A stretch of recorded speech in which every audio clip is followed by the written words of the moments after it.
সিভিকে আমরা দেখি, আমার থেকে সাউন্ড সিস্টেমটা অনেক বেটার মনে হয়েছে, ডিজাইন ওয়াইজ এবং সাউন্ড ডেলিভারি ওয়াইজ বেটার দেন সিভিক।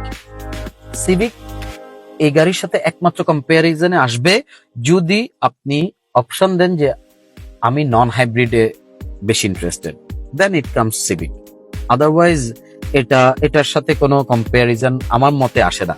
গিয়ার কনসোল বক্সটা খেয়াল করেন, এখানে ample of speech, huge space, অনেক ডেপথ, এখানে অনেক কিছু রাখা যাবে। পাশাপাশি একটা আর্মরেস্টকে অ্যাডজাস্ট করা যাবে সামনে পিছনে। So it feels cool when you drive. Wow, with the great sound system. So এটা multifunctional একটা infotainment system in which you can do a lot of things. Dual zone climate control এখানে, so premium touch everywhere. These knobs finishing গুলো খুবই premium. এখানে button seat heaters which works on 3 modes, both seat heaters you see, এবং এই প্রত্যেকটা বাটনসও অনেক premium. It's so clicky when you press this buttons. এরপরে মজার ব্যাপারগুলো হচ্ছে এখানে যে রুম লাইট গুলো ইউজ করা হয়েছে, এগুলো অলওয়েজ জ্বলতে থাকবে। রুম লাইটস অন্ধকারের মধ্যে দেখা যায়, এখানে একটা প্রজেক্ট করে একটা মিনি লাইট, অন্ধকারে যখন আমি ড্রাইভ করবো তখন এখানে এগুলো ক্লিয়ারলি দেখা যায়। এবং এত মজার একটা ব্যাপার, এখানে ঠিক আইফোন সাইজের এনি ফোনের জন্য এখানে স্পেস রাখা হয়েছে। এখানে আপনি যদি পাওয়ার আউটলেটে একটা ম্যাক্সেপ দিয়ে বসায় দেন, আপনার ফোনটা এখানে বরাবর বসবে এবং চার্জ হবে। এবং অ্যাপল প্লে আছে এখানে, ডিরেক্টলি